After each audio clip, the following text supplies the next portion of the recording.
Masa kejayaan, Kerajaan Samudra Pasai mengalami perkembangan perekonomian yang cukup pesat akibat dari kondisi memiliki peranan sebagai bandar transit. Letaknya sangat strategis di Selat Malaka yang dilintasi para pedagang dari berbagai penjuru dunia. Masa kejayaan Kerajaan Samudra Pasai berlangsung saat dipimpin oleh Mahmud Malik Az-Zohir. Sultan Mahmud Malik Az-Zohir adalah Raja ketiga Samudra Pasai yang memerintah dari tahun 1326 sampai 1345.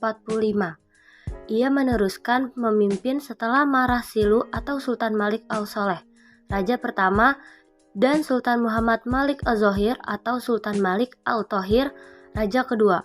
Pada masa kepemimpinannya, Kerajaan Samudra Pasai mengalami perkembangan pesat dan terus terjalin hubungan dengan kerajaan-kerajaan Islam di dunia maupun Arab.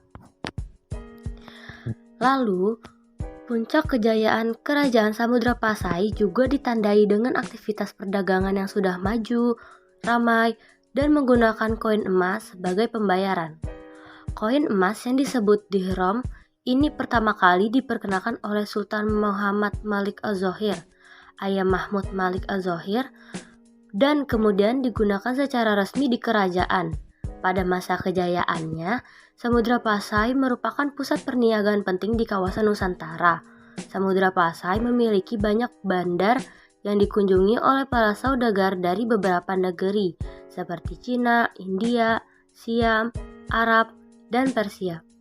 Kerajaan ini juga dikenal sebagai penghasil rempah-rempah terkemuka di dunia dengan lada sebagai komoditas andalannya.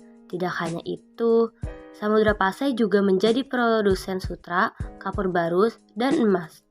Di samping sebagai pusat perdagangan, Samudra Pasai juga merupakan pusat perkembangan agama Islam. Latar belakang Kerajaan Samudra Pasai dijuluki Serambi Mekah, disebabkan oleh diterapannya aturan-aturan hukum Islam sehingga memiliki kesamaan dengan masyarakat Arab. Menurut Ibnu Battuta, Sultan Samudra Pasai disebut dengan sosok yang menjunjung tinggi agama dan berhasil mengislamkan penduduk di daerah-daerah sekitarnya. Masa kejayaan Samudra Pasai juga dipengaruhi oleh lemahnya pengaruh Kerajaan Sriwijaya. Islamisasi. Islam masuk di Indonesia pada abad pertengahan dipengaruhi oleh tokoh-tokoh kerajaan. Kebanyakan dari tokoh tersebut adalah seorang raja karena pada abad pertengahan di Indonesia berlangsung masa kerajaan selama kurun waktu 13 Masehi sampai 18 Masehi. Salah satu kerajaan yang menganut ajaran agama Islam yaitu Kerajaan Samudra Pasai. Bukan hanya kerajaan Islam saja, tetapi Samudra Pasai merupakan kerajaan Islam pertama yang berada di Sumatera. Penyebaran agama Islam yang terjadi di Samudra Pasai tidak hanya tersebar ke Nusantara tetapi sampai Asia Tenggara. Metode yang digunakan dalam penelitian ini adalah metode analisis deskriptif. Tujuan dari penelitian ini adalah untuk mengetahui tokoh yang paling berpengaruh terhadap penyebaran Islam di Indonesia abad pertengahan. Berdasarkan pada analisis deskriptif, diketahui bahwa Sultan Malik Al-Soleh merupakan tokoh yang menyebarkan agama Islam di Samudra Pasai, Nusantara, hingga ke Asia Tenggara. Perubahan yang terjadi semasa kepemimpinan beliau di dalam bidang hukum, perekonomian, dan studi atau pembelajaran. Struktur pemerintahan. Pimpinan tertinggi kerajaan berada di tangan sultan yang biasanya memerintah secara turun-temurun. Di samping terdapat seorang sultan sebagai pimpinan kerajaan, terdapat pula beberapa jabatan lain seperti menteri besar atau perdana menteri atau orang kaya besar, seorang bendahara, seorang komandan militer atau panglima angkatan laut yang lebih dikenal dengan gelar laksamana, seorang sekretaris kerajaan, seorang kepala mahkamah agama yang dinamakan kodi, dan beberapa orang syah badar yang mengepalai dan mengawasi pedagang-pedagang asing di kota-kota pelabuhan yang berada di bawah pengaruh kerajaan itu. Biasanya, para syah badar ini juga menjabat sebagai penghubung antara sultan dan pedagang-pedagang asing. Selain itu, menurut catatan Muhammad Yunus Jamil, bahwa pejabat-pejabat Kerajaan Islam Samudra Pasai terdiri dari orang-orang alim dan bijaksana. Adapun nama-nama dan jabatan-jabatan mereka adalah sebagai berikut. Yang pertama ada Sri Kaya Syed Ghisyasudit sebagai Perdana Menteri. Yang kedua ada Syed Ali bin Ali Al-Makarani sebagai Syekhul Islam. Yang ketiga Bawakayu Ali Hisamuddin Ala Malabari sebagai Menteri Luar Negeri. Samudra Pasai adalah kerajaan Islam di Nusantara yang muncul pada akhir abad ke-13 seiring dengan kehancuran Kerajaan Sriwijaya.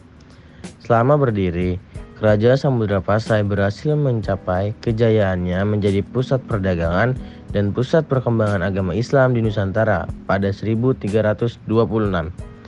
Raja yang berhasil membawa Kerajaan Samudra Pasai mencapai puncak kejayaan adalah Sultan Mahmud Malik Az-Zahir. Akan tetapi, pada akhirnya Kerajaan Samudra Pasai mulai mengalami keruntuhan di bawah Raja terakhir Samudra Pasai, yaitu Sultan Zainal Abidin IV. Lalu, apa penyebab kemundurannya Kerajaan Samudra Pasai? 1. Konflik keluarga. Salah satu faktor penyebab kemundurannya Kerajaan Samudra Pasai adalah adanya konflik keluarga kerajaan yang mulai terjadi pada akhir abad ke-14. Buntut dari konflik ini adalah perang saudara dan perebutan kekuasaan di dalam istana. Untuk menyelesaikan konflik, Sultan Pasai mencari bantuan ke Kerajaan Malaka yang awalnya membuahkan hasil. Akan tetapi, bantuan dari Kerajaan Malaka ini pada akhirnya membawa dampak lain yang membuat Kerajaan Samudra Pasai semakin dekat pada keruntuhannya. 2. Diserang Kerajaan Majapahit. Samudra Pasai yang berhasil menjadi pusat perdagangan strategis di Selat Malaka membuat Kerajaan Majapahit berambisi untuk menyatukan Nusantara dengan cara menyerang Kerajaan Samudra Pasai. Selain itu, serangan Majapahit terhadap Samudra Pasai juga didorong oleh adanya perlakuan yang tidak pantas dari Sultan Ahmad Malik Az-Zahir terhadap putri Majapahit, Raden Galuh Gemerancang. Alhasil, pada 1345 sampai dengan 1350, Mahapati Gajah Mada diperintah oleh Raja Majapahit, Hayam Wuruk, untuk menyerang Kerajaan Samudra Pasai. Awalnya, Majapahit hanya menyerang pada perbatasan Perlak, tetapi mereka gagal karena wilayah itu dijaga ketat oleh pihak Samudra Pasai. Akibatnya, Gajah Mada memilih mundur terlebih dahulu sembari mencari strategi baru untuk menyerang Samudra Pasai dari dua arah, yakni darat dan laut. Serangan darat yang dilakukan Majapahit juga gagal, tetapi mereka berhasil membawa masuk pasukan ke dalam istana setelah menginvasi lewat laut. Serangan Majapahit ini pun membuat Kerajaan Samudra Pasai mulai mengalami kemunduran. 3. Berdirinya Kesultanan Malaka. Kerajaan Malaka berdiri pada awal abad ke-15 yang membuat munculnya pusat politik dan perdagangan baru di Malaka yang lokasinya lebih strategis dibanding Samudra Pasai. Hal ini juga yang membuat Kerajaan Samudra Pasai perlahan-lahan mulai mengalami keruntuhan. Seiring berjalannya waktu, keberadaan Samudra Pasai di kawasan Malaka mulai melemah akibat dominasi sektor perdagangan Kerajaan Malaka di wilayah tersebut. 4. Serangan Portugis. Penyebab terakhir yang membuat Kerajaan Samudra Pasai runtuh adalah adanya serangan dari Portugis pada awal abad ke-16. Pada 1511, Portugis yang dipimpin oleh Afonso do Albuquerque menyerang Malaka dengan membawa kekuatan 15 kapal dan 16.000 pasukan.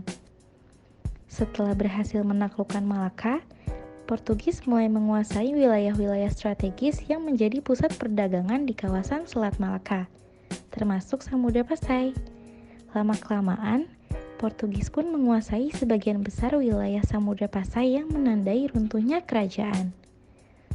Wilayah Kerajaan Samudra Pasai yang sudah runtuh karena diserang Portugis jatuh ke tangan Kesultanan Aceh.